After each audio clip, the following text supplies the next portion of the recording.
नमस्कार, आप देख रहे हैं SBCN न्यूज और मैं हूं नेहा आपके साथ। आइए रुक करते हैं आज की मुख्य खबरों की ओर। पेड़ की गुहार, अब बचा लो सरकार। जी हां, मंदसौर का एक 300 साल पुराना वट वृक्ष कुछ ऐसा ही कहता प्रतीत हो रहा है। सरकार के पेड़ लगाने व बचाने की पहल के बाद अब जिले के थड़ोद गांव में स्थित 12 बीघा जमीन में फैले इस बूढ़े होते पेड़ को और इसे चाहने वालों को सरकार से ही संरक्षण की उम्मीद बन गई है और आस्था और विरासत का केंद्र बने इस वृक्ष को बचाने की आवाज उठने लगी है। देखिए SBCN न्यूज की ये खास रिपोर्ट।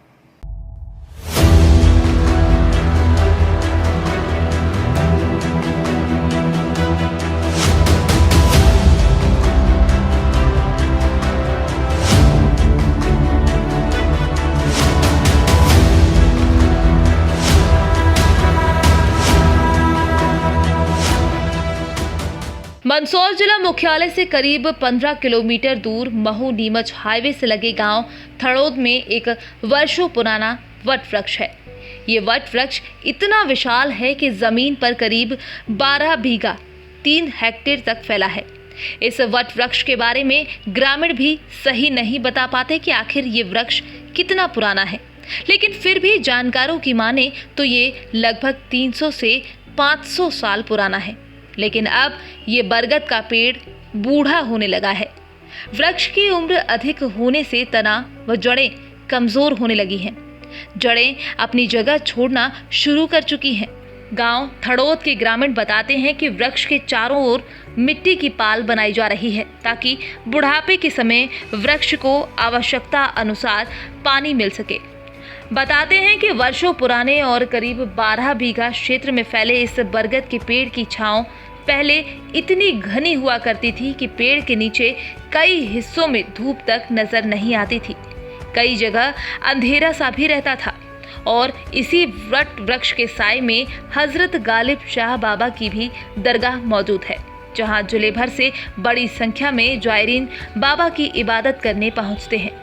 दरगाह के खादिम और वट वृक्ष की देखरेख करने वाले थड़ोद गांव निवासी दिलावर शाह बताते हैं कि वृक्ष जिस 3 हेक्टेयर जमीन पर फैला है वो उनके स्वयं और 4 भाइयों के नाम है।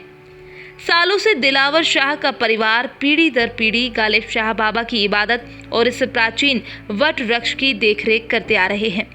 दिलावर शाह ने बताया कि पहले ये वट वृक्ष इतना घना था कि दरगाह के आसपास अंधेरा रहता था और जायरीन यहाँ आने तक से घबराते थे, लेकिन पिछले कुछ सालों में वृक्ष का स्वरूप बदलने लगा है और वृक्ष का बुढ़ापा दिखने लगा है। मैं यहीं का पुजारी हूँ, यहाँ यहीं रहता हूँ, खादिम हूँ।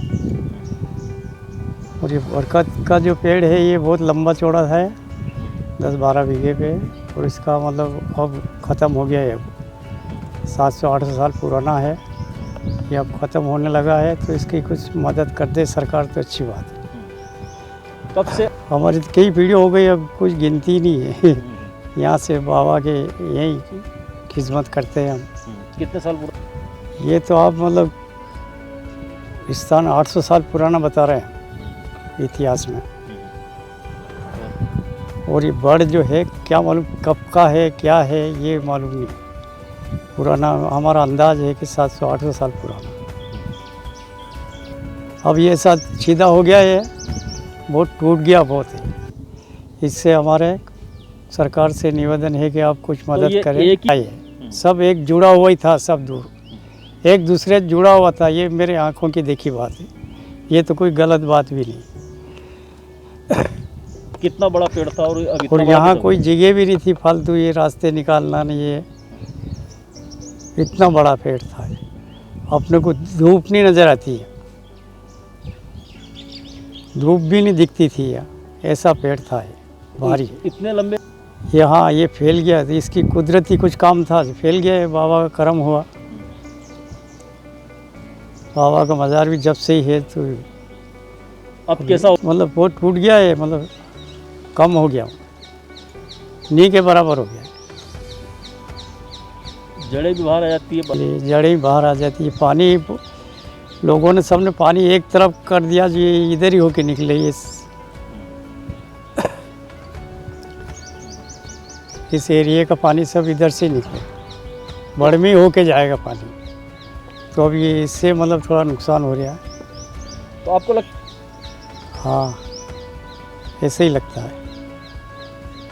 क्या चाहते चाहते हैं कि बाबा की फिर ऐसे ही हरा भरा हो जाए तो अच्छी बात है, ये चाहते हैं। हैं सरकार को आगे प्रयास करना चाहिए। हाँ, सरकार से हमारा ये निवेदन है, अर्ज है। वर्तमान में वट वृक्ष का तना कमजोर और खोखला होने लगा, तो वहीं जड़ें व टहनियां भी कमजोर होने लगी। अब बीच बीच में कई स्थानों पर धूप भी नजर आने लगी है। वृक्ष में नई पत्तियां खिलने की क्रिया बेहद धीमी हो गई है। वहीं जड़ों में नई कोपल तक नहीं फूट रही। कहीं न कहीं देखरेख के अभाव में वृक्ष दिन पे दिन कमजोर होता जा रहा है। ये है SBCN न्यूज़ की खास पेशकश, जिसमें हमने आपको इस रिपोर्ट में बताया कि मंदसौर जिले के थड़ौद गांव में यह काफ़ी पुराना, करीब 300 से 500 साल पुराना यह वट वृक्ष मौजूद है। अब यह वृक्ष काफ़ी कमज़ोर होने लगा है। हजरत गाजी शाह बाबा की जो दरगाह है उसके आंचल में यह वट वृक्ष फैला हुआ है। कहते हैं कि सालों पुराने इस वृक्ष में पहले यह कंडीशन, यह स्थिति हुआ करती थी कि यहाँ पर धूप तक नहीं पड़ती थी, इतना गहरा यह वृक्ष था। लेकिन अब समय के चलते वृक्ष काफ़ी कमज़ोर होने लगा है, बूढ़ा होने लगा है। लिहाजा अब इस पेड़ की टहनियाँ काफ़ी कमज़ोर हो गई है, जड़ें कमज़ोर हो गई हैं और नई पत्तियाँ भी नहीं आने लगी हैं। स्थानीय ग्रामीण और बाबा के दरगाह पर खादिम करने वाले जायरीन जो आते हैं, वो जो हैं इसके संरक्षण, इसके बचाव को लेकर अपने प्रयास अपने स्तर से कर रहे हैं। लेकिन देखा जा रहा है कि उनके प्रयास फ़िलहाल के लिए काफ़ी कम हैं। ऐसे में अब लोगों ने सरकार से इस पेड़ के बचाने की उम्मीद लगाई है। निश्चित ही अगर सरकार इसकी ओर ध्यान देती है तो यह पेड़ बचेगा और फिर हरा भरा होगा। जानकारी है 10 वर्ष पहले तक वट वृक्ष की देखरेख की जिम्मेदारी वन विभाग के अधिकारियों के हाथों में थी, लेकिन अब वो भी इसकी ओर ध्यान नहीं देते। यही कारण रहा कि समय रहते इस प्राचीन विशाल वट वृक्ष का संरक्षण नहीं किया जा सका और ये आज इस तरह से कमजोर हो गया। ग्रामीणों के मुताबिक विगत कुछ दिनों पहले जिला कलेक्टर मनोज पुष्प गांव के दौरे पर पहुंचे थे। इस दौरान कलेक्टर वट वृक्ष को भी देखने पहुंचे थे, जिसके बाद कलेक्टर पुष्प ने विशेषज्ञों की टीम बुलवाने और वृक्ष के बचाव के उपाय जानकर वृक्ष के बचाव पर कई योजनाएं बनाने की बात कही थी। लेकिन अब तक जिला प्रशासन का इस विशाल वृक्ष की ओर कोई ध्यान नहीं गया। तो बहुत साल पुराना है, कम से कम ये तो 200-300 साल पुराना है और पहले बहुत गहरा था ये। अब धीरे धीरे पानी कमी पड़ती रही तो उससे वो सूख भी गया और ख़त्म भी हो गया, तो अब थोड़ा सीधा पड़ गया। लगभग कितने बीघा में फैला हुआ होगा? वो पहले तो कहते थे 12 बीघे में, 12 बीघे में एक ही पेड़ है। तो पंचायत की तरफ से कोई बचाने का भी प्रयास किया? पंचायत की तरफ से किया पर बचाने का प्रयास, पर वो कब वहाँ पानी जाता है तो वो सक्सेस नहीं होता है। लगता है कि सरकार को थोड़ा सा इशू दे, पुरानी संपदा है, सरकार अगर मदद करेगी तो वो करवा देंगे। हाँ, आप मानते हैं कि पुरानी एक प्राकृतिक संपदा है, ये काफ़ी पुराना है? हाँ, काफ़ी पुराना है, बहुत पुराना है। हाँ, जिससे पूछो गाँव में सब यही बताते हैं कि मेरे को पता नहीं कब का है। हाँ, ठेठ चला रहा है, बहुत पुराना है। पंचायत की तरफ से इसके बचाने के प्रयास होंगे? हाँ, करेंगे, सरकार का सहायता करेगी तो करेंगे बराबर। की रहा हूँ ये अभी तक ये देख ही रहा है। ये मालूम ये पुराना पेड़ भी था, वो अपन ने देखा, ये नया सब झाड़ है पास में उगे, ये देख रहे हैं अपन। चल रहे हैं, जड़े से जड़े आगे लग रही हैं, चल रहा है। कोई पत्थर से तोड़ते नहीं, डार कोई काटता नहीं है वहाँ पे, हाथ तो कोई नहीं लगा था काटने। कितने साल लगभग ये हो गए वो 1200 साल को हो गया, वो अभी का सही नहीं, आज का सही पुराना पेड़ है। आपकी पीढ़ियाँ हो गई अभी? अबे हमको देख सकते 3-4 पीढ़ी तो हमारे बाप दादा नहीं देख रखी सबको क्या था। अब ये क्या मालूम कितना पुराना है, क्या मालूम। काफ़ी गहरा था पहले? हाँ, पहले तो वो दिन में जाते तो डर लगता था, ऐसा था पेड़। कितना गहरा था? बहुत गहरा था, छाया नीचे धूप ही निकलती थी, ऐसा था। और कितना बीघा में होगा लगभग ये होगा 10-11 बीघा के, 11-12 बीघा के। जंगल टाइप एरिया था पहले? जंगल टाइप तो गाँव से लगा हुआ है, अच्छा है, जैसे स्थान भी अच्छा है। मेला भी पड़ता था, अब तो मेला भी अब लॉकडाउन से चक्कर पड़ गया, वही नहीं रहा, मेला लग ही नहीं रहा है। मेला तो पार्टी आती थी बाहर की, बम्बई की। अब सूख गया है पेड़? हाँ अब तो सूखने लग गया, पर क्या है कुछ चल रहा है जैसा। मंदसौर जिला पंचायत सीईओ ऋषभ गुप्ता ने बताया कि थड़ोद स्थित प्राचीन वृक्ष के संरक्षण हेतु राजस्व विभाग, ग्रामीण विकास विभाग और पीएचई विभाग के साथ मिलकर कार्य योजना तैयार की जा रही है। निश्चित ही ये एक प्राचीन धरोहर है जिसको सहेजना हम सबका कर्तव्य है। थड़ोद का जो बड़ा वृक्ष है उसका अवलोकन पूर्व में किया गया है। इसमें राजस्व विभाग को सबसे पहले निर्देश दिए गए हैं कि किसी प्रकार का वहाँ पर अतिक्रमण ना हो। इसके अलावा पीएचई डिपार्टमेंट और ग्रामीण विकास डिपार्टमेंट के द्वारा मिलकर एक कार्य योजना बनाई जा रही है कि वहाँ पर संरक्षण हो, पानी को स्टोर कर सकें और जो हमारी वहाँ पर प्राकृतिक संपदा है उसको हम बचा के रख सकें।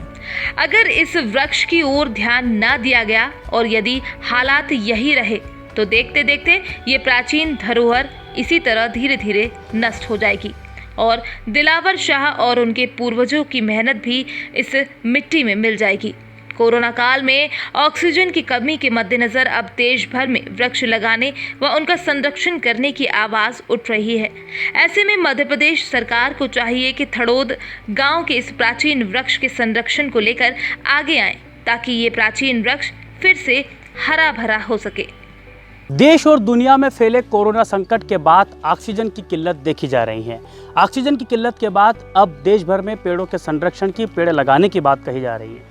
मंदसौर जिले के थड़ोद में स्थित यह काफ़ी पुराना पेड़ है, वट वृक्ष है। पेड़ों की पूजा होती है भारत में, लेकिन मंदसौर का यह वृक्ष अब काफ़ी कमज़ोर होने लगा है। निश्चित ही इस पूरी रिपोर्ट में आपने देखा कि क्या रहस्य है इस पेड़ का, कितना पुराना पेड़ है और अब किस स्थिति में है। अगर सरकार इस ओर ध्यान देगी तो निश्चित ही इस पेड़ को बचाया जा सकता है। आप और हम सब मिलकर भी इस पेड़ के संरक्षण की आवाज़ उठाएं ताकि पेड़ों के संरक्षण की बात करने वाली सरकार इस प्राचीन और आस्था और विरासत के केंद्र वाले इस वृक्ष को बचाकर इसे पुनः हरा भरा कर सके। Devendra Maurya, SBCN news, Mandsaur. मंगलवार को सुबह 11 बजे वन परिक्षेत्र अधिकारी रामपुरा सचिन लोकवंशी को दूरभाष पर सूचना मिली कि गांव मेलकी में एक बाजरे के खेत में मगरमच्छ घूम रहा है, जिससे किसानों में डर का माहौल हो गया। सूचना मिलते ही मनासा वन विभाग की रेस्क्यू टीम मौके पर पहुंची व करीब 1.5 घंटे की कड़ी मशक्कत के बाद मगरमच्छ को पकड़कर पिंजरे में लिया। मगरमच्छ लगभग 7 फीट लंबा एवं 1.5 कुंटल वजनी है, जो पूर्ण रूप से स्वस्थ है, जिसको रेस्क्यू टीम ने गांधी सागर जलाशय में सुरक्षित छोड़ा। रेस्क्यू टीम में वन रक्षक दुर्गा शंकर हाडा, वन रक्षक शैलेश शर्मा, वाहन चालक प्रेम सिंह गौर का सहयोग सराहनीय रहा। मानव तस्करी का खुलासा हुआ है, जिसमें 3 महिलाओं सहित 6 आरोपियों को गिरफ्तार किया गया है। इन आरोपियों के द्वारा 1 लाख रुपए में नाबालिग को बेचा जाना था। नीमच एसपी ने पूरी जानकारी दी।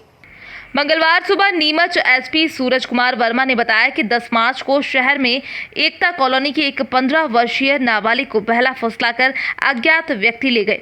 मामले में बघाना थाना पुलिस ने अपहरण का प्रकरण दर्ज किया था। उक्त मामले में पुलिस ने मुखबिर तंत्र की सक्रियता से पहले अपहरण करने वाले आरोपियों को धर दबोचा। बाद में उनकी निशानदेही पर नाबालिग को आरोपी दशरथ सिंह राजपूत के कब्जे से सूरत, गुजरात से बरामद किया। नाबालिग का आरोपियों द्वारा 1 लाख रुपए में बेचकर शादी करवाई जानी थी। मामले में बघाना थाना पुलिस ने विभिन्न धाराओं में प्रकरण पंजीबद्ध किया है और 3 महिलाओं सहित 6 लोगों को गिरफ्तार किया है। लगभग 1 महीने पहले एक 15 वर्षीय नाबालिग लड़की गुम हुई थी, जिसमें उनकी मदर ने आके थाना बघाना में रिपोर्ट किया था कि उसका अता पता नहीं चल रहा है और उस संबंध में 363 का प्रकरण दर्ज किया गया था और लगातार उसमें सुराग लिए जा रहे थे। और उसी क्रम में सूचना आई थी कि वो एक अपने मित्र के यहाँ गई थी और वहाँ से उसको फिर चित्तौड़गढ़ ले जाया गया था और वहाँ पर एक आदमी के साथ उसकी शादी कर दी गई है। और इन सब पूरे घटनाक्रम को देखते हुए इसको सीरियसली लेकर उसको तस्दीक की गई और उसी हिसाब से एक टीम बनाई गई, जिसने भिलवाड़ा, चित्तौड़गढ़ और गुजरात, सूरत, जहाँ पर एक्चुअली शादी के बाद लड़की को ले जाया गया था, तो उन सब जगह पर जाकर तहकीकात की और इस पूरे घटनाक्रम में कुल 6 आरोपी गिरफ्तार हुए हैं, जिसने शादी किया था और उसके अलावा जो इस पूरे प्रकरण में सहयोग किए थे अलग अलग स्टेजेस पे। और कुल मिलाकर इसमें ये बात सामने आई थी कि यहाँ से उसे फुसलाकर ले जाया गया था और उसके बाद जिससे उसकी शादी की गई थी उसको 1 लाख रुपए लेकर उसके साथ शादी कराई गई थी। और इस पूरे प्रकरण में कुछ वीडियो और फोटोज़ भी हम लोग को मिले हैं, जिससे इन शादी और इन सब घटनाक्रम की पुष्टि हुई है। फिलहाल उसमें जो प्रकरण दर्ज था उसमें अन्य धाराओं का समावेश किया गया है, 376, 370A और SC/ST एक्ट, पॉक्सो एक्ट और इस तरह की सभी धाराओं को किया गया है। लड़की का 164 करा दिया गया है, जिसमें उसने पूरे घटनाक्रम की पुष्टि कर दी है। सर, इसके अंदर क्या गिरोह ये काम करता है, क्या कुछ सामने आया है इस प्रारंभिक जांच? अभी तक जो बात सामने आई है उसमें कुल मिला के जो आरोपी हैं वो सभी परिचित थे एक दूसरे से पहले से, बट पूर्व में ऐसी और भी कोई घटनाक्रम की गई है कि नहीं, उस संबंध में पूछताछ की जा रही है कि अगर इसको एक सुनियोजित ढंग से किया जा रहा था या पहली बार इन्होंने यहाँ पर किया था। सर, क्या बालिका की सपोर्ट भी उसकी माता को मिल गई थी या अभी वन स्टेप सेंटर में? अभी उसको वन स्टॉप सेंटर में रखा गया है, उसकी काउंसलिंग भी कराई जा रही है और CWC के थ्रू उसकी प्रॉपर काउंसलिंग कराकर फिर उसके बाद जहाँ भी वो रहना चाहेगी, अपनी मदर के साथ रहना चाहेगी, तो वहाँ उसको सुपुर्द कर दिया जाएगा। क्या कुछ संदेश देना चाहेंगे इस तरह के जो इवेंट होते हैं, क्या कुछ संदेश देना चाहेंगे नीमच के आवाम को? हम लोग यही बताना चाहेंगे कि ये एक बहुत ही संगीन अपराध है। कई बार हम लोग पुराने ट्रेडिशंस में 18 से पहले लड़की की शादी कर देते हैं या इस तरह की चीज़ें जो है वो कानूनी रूप से, संवैधानिक रूप से वो लीगल नहीं है और इसमें कानूनी रूप से बहुत सीरियसली लिया गया है। इवन सुप्रीम कोर्ट ने निर्देश दिए हैं कि इस तरह के कोई भी गुमशुदगी का जो प्रकरण है जिसमें 18 वर्ष से कम की महिला लड़की गुम होती है तो उसको एक अपराध माना जाए, और उसी तरह से हम लोग इसको सीरियसली लेते भी हैं। और इसमें इस तरह की कोई भी चीज़ में जो भी अगर सहयोग भी प्रदान करता है, अगर वो प्रेजेंट भी रहता है, तो उनके ऊपर भी आरोप बनेंगे। इसलिए इस तरह की कोई भी सूचना मिलती है तो तत्काल पुलिस को अवगत कराएं। आशा उषा सहयोगिनी एकता यूनियन ने नीमच कलेक्ट्रेट कार्यालय में विभिन्न मांगों को लेकर ज्ञापन दिया। मंगलवार दोपहर में नीमच जिला कलेक्ट्रेट कार्यालय पर नीमच जिले की आशा उषा सहयोगिनी एकता यूनियन के द्वारा 12 सूत्रीय मांगों का एक ज्ञापन नीमच कलेक्टर के नाम ज्ञापन दिया गया। इस ज्ञापन में अतिरिक्त वेतन सहित कई मांगे रखी गई। आशा कार्यकर्ताओं का कहना है कि जितना काम उनसे करवाया जा रहा है उसके एवज में उन्हें पर्याप्त मानदेय नहीं दिया जा रहा। वे लंबे समय से सेवा भाव से कार्य कर रही हैं। मांगे नहीं माने जाने की स्थिति में उनके द्वारा हड़ताल की जाएगी। इस दौरान जिले के विभिन्न स्थानों से आई आशा उषा सहयोगिनी कार्यकर्ता मौजूद रहीं।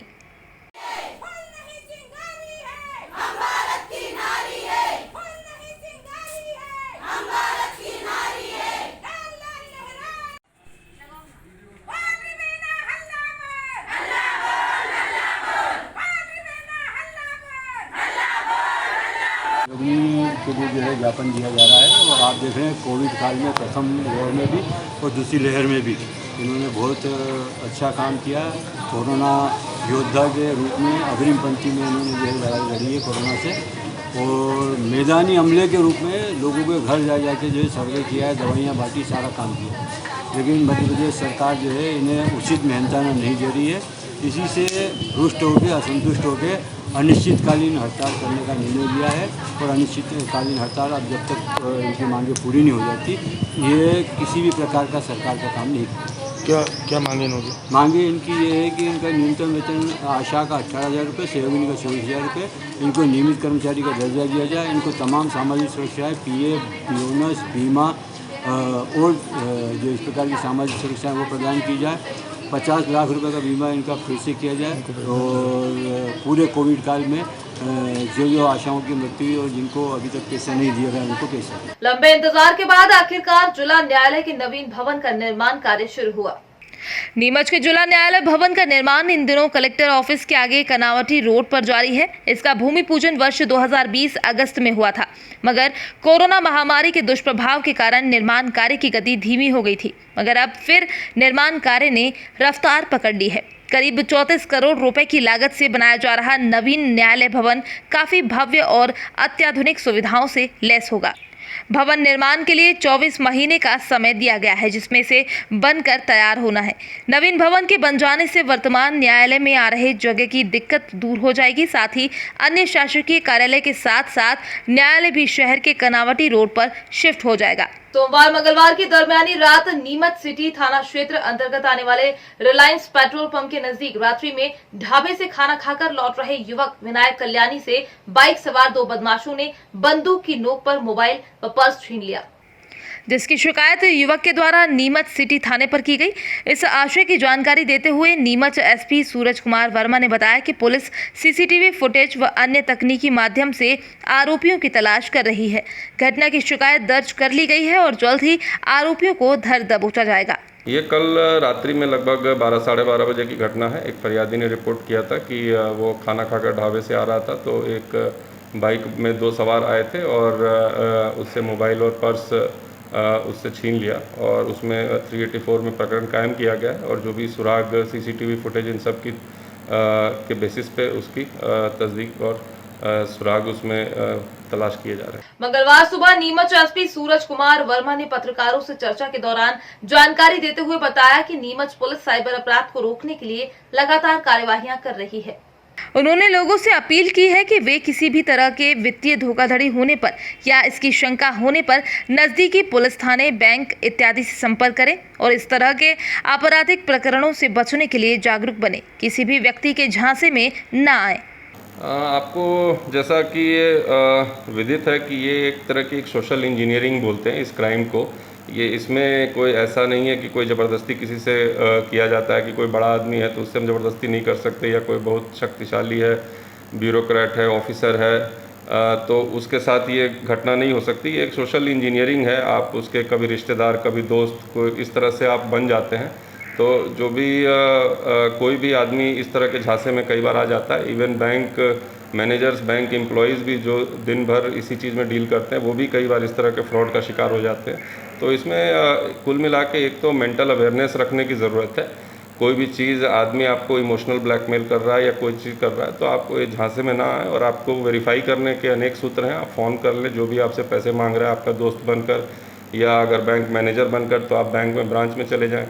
कई बार बैंक्स इस तरह की एडवाइजरी भी जारी करते हैं कि हम आपसे OTP नहीं मांगते, हम आपको अकाउंट वेरिफिकेशन इस तरह की चीज़ के लिए फ़ोन पे आप कभी संपर्क नहीं करते। तो इन चीज़ों को ध्यान रखने की ज़रूरत है और जल्दबाजी के चक्कर में हम लोग की अकाउंट ब्लॉक हो जाएगा, अभी तत्काल हमें चाहिए, इस तरह की गलती कर बैठते हैं।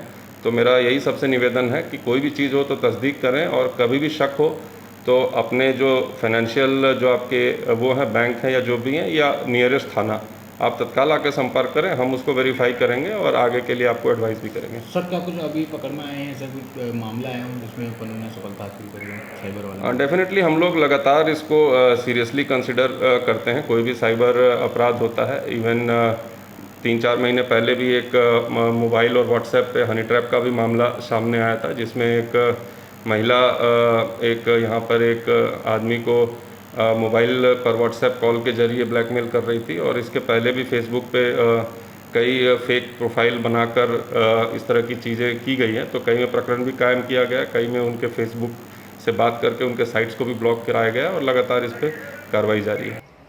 मंदसौर के खिलचीपुरा स्थित कुबेर मंदिर में पशुपतिनाथ शयन आरती मंडल द्वारा अपने संकल्प के अनुसार चौथा अभिषेक पूरा किया गया। हवन पूजन अभिषेक के माध्यम से कोरोना संकट और सृष्टि पर से सभी रोगों का नाश हो, ऐसी कामना की गई। इस अवसर पर शयन कालीन आरती मंडल भक्तगण उपस्थित रहे।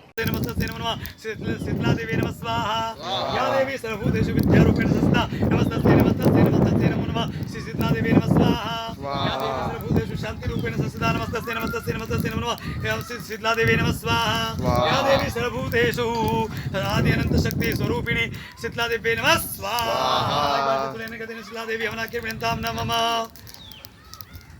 ओम श्री मनमागणाधिपते नमः स्वाहा ओम श्री वरदमूर्ते नमः स्वाहा श्री लक्ष्मीनारायणाभ्यां नमः स्वाहा श्री उमामहेश्वराभ्यां नमः स्वाहा श्री वाणीगर्भाभ्यां नमः स्वाहा श्री सचिन्द्राभ्यां नमः स्वाहा श्री मातृपितृजनमेभ्यो नमः स्वाहा इष्ट देवताभ्यो नमः स्वाहा कुलदेवताभ्यो नमः स्वाहा ग्राम देवताभ्यो नमः स्वाहा स्थान देवताभ्यो नमः स्वाहा वास्तु देवताभ्यो नमः स्वाहा आदित्यादि देवताभ्यो नमः स्वाहा गौरेभ्यो घोरघोराधनेभ्यो सर्वेभ्यो सर्वेभ्यो नमस्ते सर्वेभ्यो तत्पुरुषाय विद्महे महादेवाय धीमहि तन्नो प्रचोदयात् ईशानस्य विद्यानामि ब्रह्मा शिवो मे गंसुदा शिवो मा शिवो नामासि सर्वस्य नमस्ते सुमामाय गुंदिरुदिया ज्ञानाद्या कुदिनारायण देव सवितुर्दानि परास्वादितंतनासवा देवो शांतिरंतरं शांतिविदवि शांतिराव शांतिरोग देवनेव नतदय शांतिर्वे देवा शांतिर्भूमि शांति सर्वगुण शांति शांतिरेव शांति ओम गया दस का गया सृष्टिया विदाम राम रावे स्वाहा स्वाहा दस का गया सृष्टिया विदाम राम रावे स्वाहा ओम गया दस का गया सृष्टिया विदाम राम रावे स्वाहा ओम गया दस का गया सृष्टिया विदाम राम रावे स्वाहा ओम गया दस का गया सृष्टिया विदाम रावे स्वाहा। मंगलवार दोपहर में गौ सेवा दल नीमच के कार्यकर्ता नीमच कैंट थाने पहुंचे, जहां उन्होंने एक शिकायती आवेदन दिया है। आवेदन में बताया गया है कि उन्हें सोशल मीडिया के माध्यम से एक सीसीटीवी फुटेज प्राप्त हुआ है, जिसमें आरोपी व्यक्ति द्वारा गाय के साथ अश्लील हरकत की जा रही है। वीडियो मूलचंद मांग नीमच का है। इससे गौ सेवकों में आक्रोश है। इससे आक्रोशित सेवा दल के कार्यकर्ताओं की मांग है कि आरोपी की पहचान कर गिरफ्तार किया जाए, ताकि भविष्य में किसी महिला बच्ची के साथ भी ऐसा दुष्कर्म करने का प्रयास न किया जा सके। सोशल मीडिया के माध्यम से कोई एक सीसीटीवी फुटेज वायरल हुआ था, जिसमें बताया गया कि 14 तारीख को रात के 2:30 बजे यादव मंडी जयसवाल लॉज के पास का बताया गया। उसमें कोई व्यक्ति अश्लील हरकत कर रहा है गौमाता के साथ में, जिसे हम पूछते हैं हिंदू समाज में, और वो बहुत ही निंदनीय घटना है। और उसके ऊपर क्या है, अगर कोई कठोर कदम नहीं उठाते तो कल को कोई महिला है, बच्चे, उनके साथ भी हो सकता है। तो उस व्यक्ति का पता लगाया जाए। शासन से हमारी यही मांग है, प्रशासन से, कि उस पर सख्त से सख्त कार्रवाई की जाए और आगे से समाज में इस तरह की घटना ना हो। ये बहुत ही शर्मनाक घटना है, जिसका पूरा हमारे टीम हिंदू समाज गौ सेवा दल की तरफ से बहुत ही खेद प्रकट करते हैं। इस पर जल्दी से जल्द कार्रवाई होनी चाहिए। अभी कल को हमारे सोशल मीडिया द्वारा में एक वीडियो जानकारी में आया नीमच के अंदर कि एक लड़का है, रात को 2:30 बजे 14 तारीख के दिन में 2:30 बजे एक गौ माता है जिसको हम पूछते हैं, उसके साथ में अश्लील हरकत कर रहा था। तो हमें सोशल मीडिया द्वारा इनकी जानकारी मिली, जो आज हमने केंट थाने पे इसका आवेदन देने आए हैं। और हम यही चाहते हैं केंट थाने से कि उसके ऊपर सख्त से कार्रवाई होए। हमारी यही है, हम गौ सेवा दल नीमच और सख्त से कार्रवाई होए। कहाँ का मामला है ये मूलचंद मार्ग यादव मंडी के पास कृष्ण मंदिर के पास का मामला है। कौन लड़का था जिसने ये सीसी फुटेज के अंदर आया, सोशल मीडिया के उसके अंदर हमारे को जानकारी मिली है। तो उसके जरिए ही हम ज्ञापन दे रहे हैं, आवेदन दे रहे हैं। क्या कार्रवाई की मांग कर रहे हो आप अभी? कठोर कार्रवाई हो उसके ऊपर। कल से कोई महिला घूमे, कोई मतलब बच्ची है, कल से उसके साथ में अश्लील हरकत नहीं हुए। आज गाय के साथ में कर रहा है, कभी कल से किसी के। तो ऐसी मानसिकता वाले व्यक्ति को जल्द से जल्द गिरफ्तार करे और उसको कठोर से कठोर सजा मिले। क्या नाम है? मेरा मितेश अहीर और गौ सेवा दल से हैं हम, और नीमच के अंदर बीमार घायल गौ माताओं का उपचार करते हैं निस्वार्थ और निभाव से और जन सहयोग से। आज की खबरों में फिलहाल इतना ही। बने रहिए SBCN न्यूज के साथ। नमस्कार।